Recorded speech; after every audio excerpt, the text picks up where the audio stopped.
안녕하세요. 저는 한국법 변호사이고 캐나다 공인이민 컨설턴트인 조영숙입니다.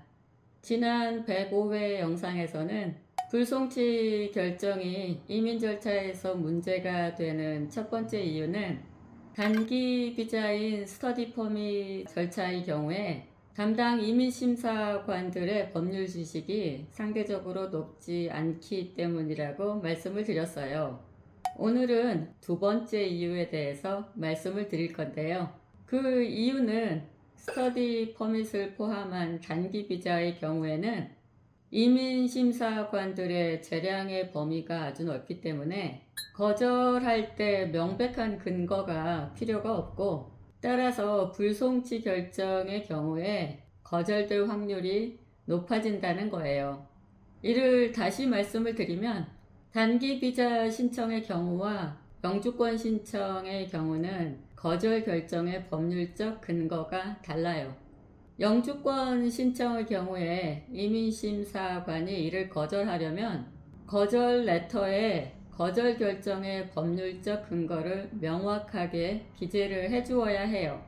예를 들어서 불송치 결정이 문제가 돼서 영주권 신청을 거절한다고 하면 이 불송치 결정 기록이 입국 금지 사유에 해당한다는 그 법률적 근거를 명확하게 기재를 해주어야 하는 거예요. 그에 비해서 스터디 퍼밋과 같은 단기 비자의 경우에는 심사관의 재량이 아주 크게 인정이 돼요.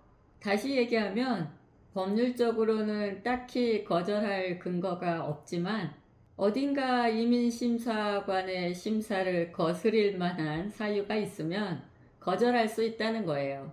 이렇게 심사관의 심사를 거슬려서 비자가 거절되는 경우에 아주 통상적으로 사용되는 문구가 있어요. 비자 기간이 만료되어도 캐나다를 떠나지 않을 것 같다. 그냥 마음에 안 들어서 거절한다. 이 얘기를 우아하게 표현한 거예요. 단기 비자 신청인에게 이런 불송치 결정이 있으면 이렇게 애매모호한 이유를 들어서 거절하기 딱 좋은 상황이 되는 거죠.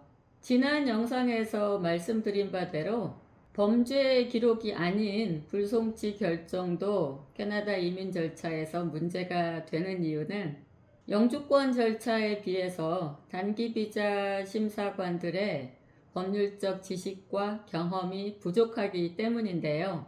그 첫 번째 이유와 오늘 말씀드린 이 두 번째 이유가 오버랩되면 어떻게 될까요?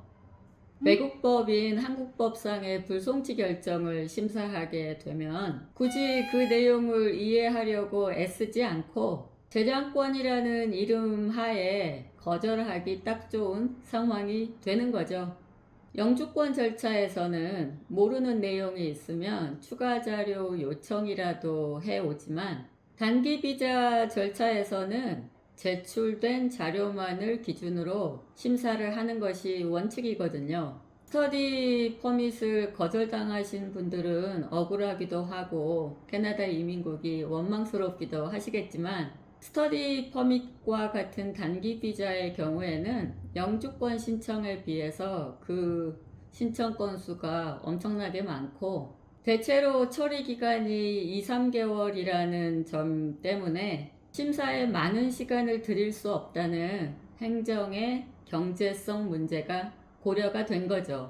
그래서 특히 단기 비자 절차에서는 본인에게 유리한 정보를 이민국에 제출할 책임은 본인에게 있다는 점을 명심하셔야 합니다.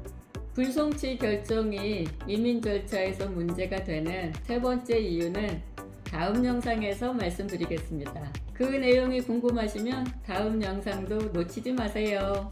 안녕.